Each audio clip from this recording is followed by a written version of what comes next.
but most studios, schools, professional companies, the Nutcracker was just canceled.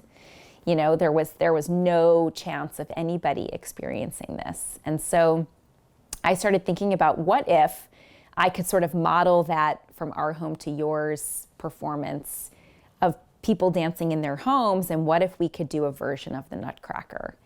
And I spent probably way more time than I needed to coming up with the title of the Netcracker, the internet. City sidewalks, busy sidewalks, dressed in holiday style. In the air, there's a feeling of Christmas.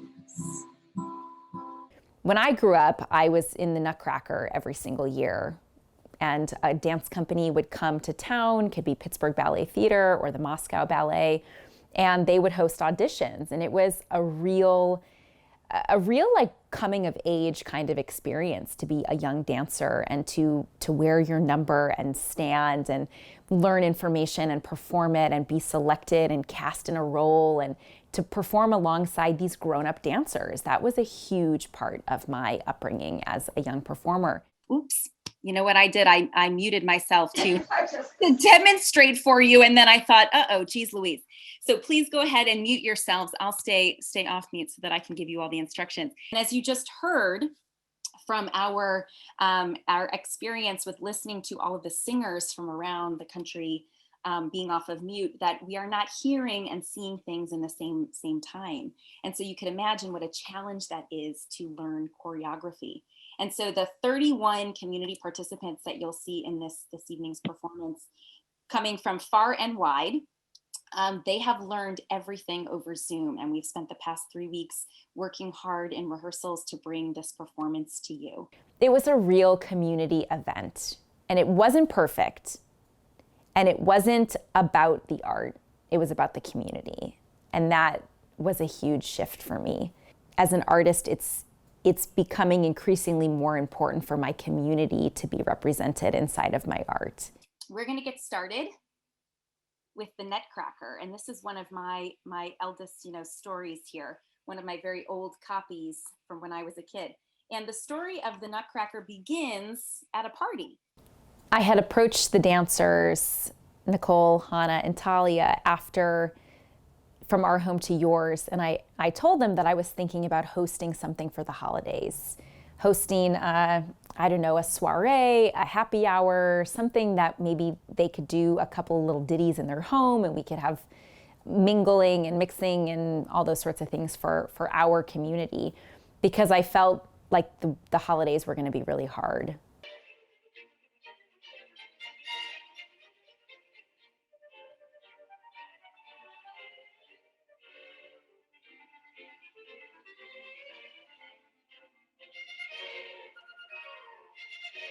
And the grown-ups did the party scene, and we turned it into this very cool Zoom cocktail party.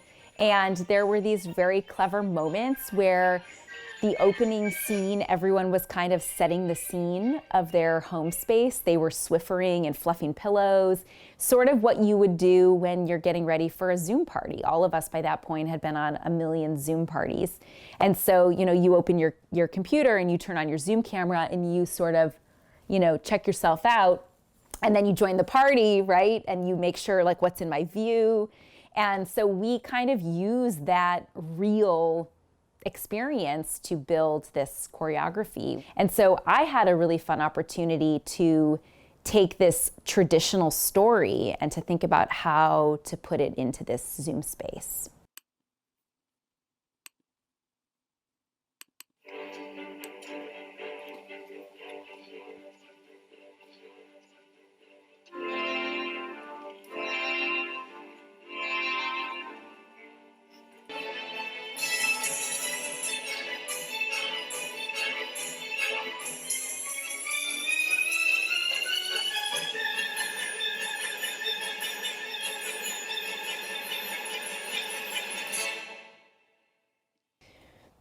Oh my gosh, I think all of the energy and all of we can do it. Let's turn that frown upside down. The glass is half full. Like, you rupture your ACL, there's a global pandemic, but it's okay.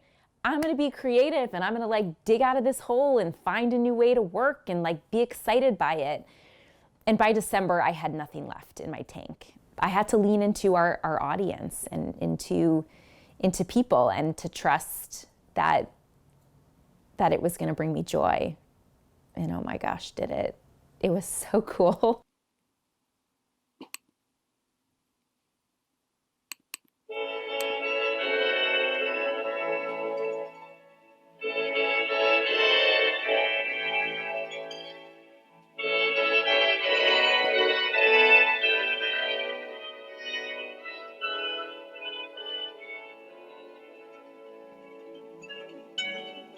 For a lot of people, our version of the Nutcracker might be the first iteration of the Nutcracker that they ever saw.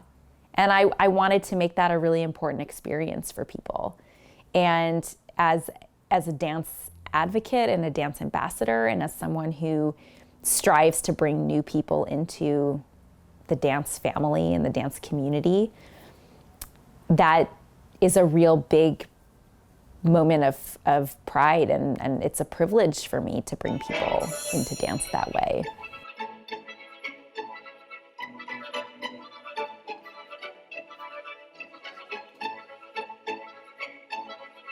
It took me about a year and a half and a global pandemic and a major injury, but I found out who I am as an artist and who my community is and how to bring my community to my art and my art to my community, and how to bring those things a little bit closer together. And so that's what 2020 really taught me. And the gift of seeing people find joy in dance, and all of the emails and the messages and the thank yous, and people saying, you provided an outlet at such a dark time. You provided my family with joy.